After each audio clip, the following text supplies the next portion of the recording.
Қазақстан Республикасының президенті, Қазақстан Республикасының Конституциясының және азаматтар құқықтары мен бостандықтарын кепіл ретінде Қасым-Жомарт Кемелұлы Тоқаев мырза, Сыртқы істер министрлігі Ермек Беделбайұлы Көшербаевқа, Бас прокуратурасы Берік Ноғайұлы Хысыловқа, Қауіпсіздік комитетінің төрағасы Ермек Алдабергенұлы Сағымбаевқа, Ішкі істер министрлігі Ержан Сапарбекұлы Сәденовке,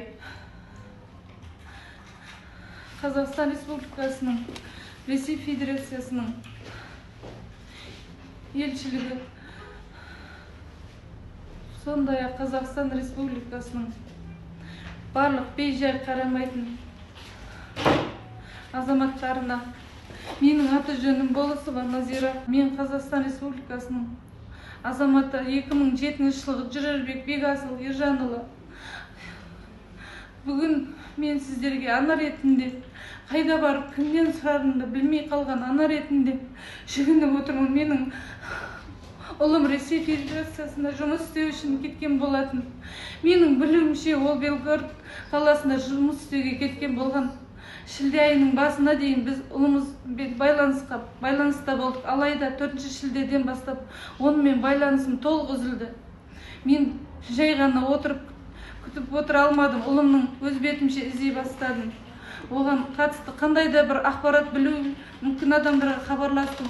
Қоңырау шалдым. Маған белгілі болғандай, ұлымның Ресей Федерациясына баруыма, жұмысқа орналасуына қатысты болуы мүмкін адамдармен байланысқа шықтым. Нақты қай жерде екені туралы нақты жауап ала алмадым мен. Мен сөйлескен адамдардың бір қорғау органдарына және консулдық мекемелерге жүгінбеуімді сұрап, ұлым жақын арада табылуын және үйіңізге қайтыңыз деп сендірді. Мен бұл сөздерге сендім, бірақ ұлым үйге оралмады.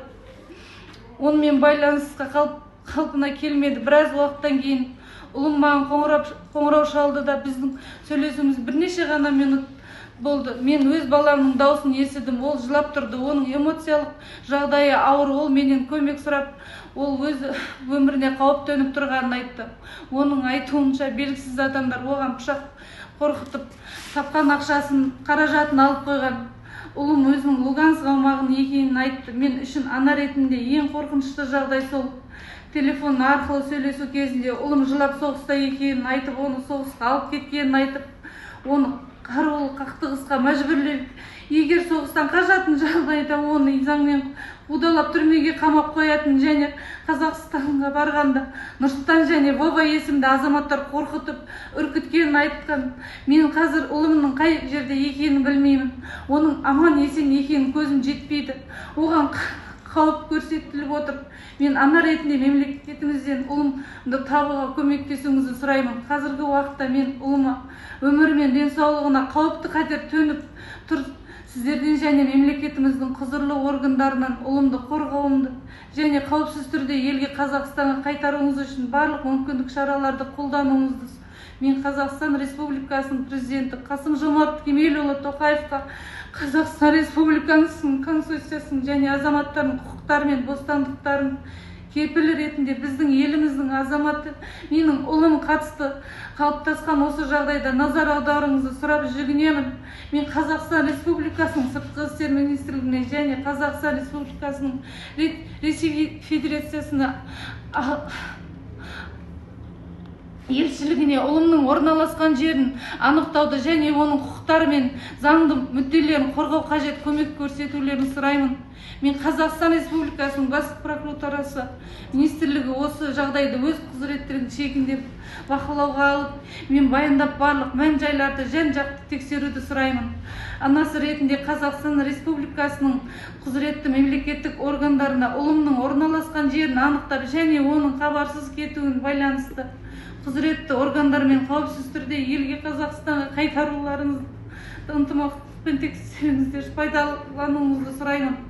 Мен баламды үйіне аман есен оралғанын қалаймын. Мен ұлыма көмек қажет, сондықтан мен қазіргі осы көмекті мемлекеттен сұрап отырмын. Мен барлық Қазақстан азаматтарға үндеу тастаймын. Егер мен ұлымның қай жерде екенін білетін адам болса, өтінемін, маған көмектесіңіздерші. Егер оны біреу көрген болса, оның орналасқан жері туралы қандай да бір ақпарат білсеңіздер, бұл ақпарат құқық қорғау органдарына хабарласуыңыз, немесе біздің отбасымызбен байланысқа шығуларыңызды сұраймын. Мен Қазақстан өз азаматын қиын жағдайда жалғыз қалдырмайтыныңызға сенемін. Мемлекеттік органдар мен ұлымның тағдырына қажетті шараларды қабылдайтыныңызға сенемін. Менің ұлым міндетті түрде табылады деп сенемін. Бекасыл, егер сен бұл үндеуді қандай да бір жолмен көріп отырсың, мұнан біз сені іздеп жатырмыз. Біз сені іздеуді ешқашан тоқтатпаймыз. Сенің үйге аман-есен оралуың үшін құдай келген бәрінде сенемін. Мен сенің адам екенін сенемін, жаным. Күтіп отырмын, мен ұлымның орналасқан жерін анықтап көмектесе алатын барлық азаматтарға осы жағдайға бей-жай қарамауды сұраймын. Менің баламды табуға көмектесіңіз.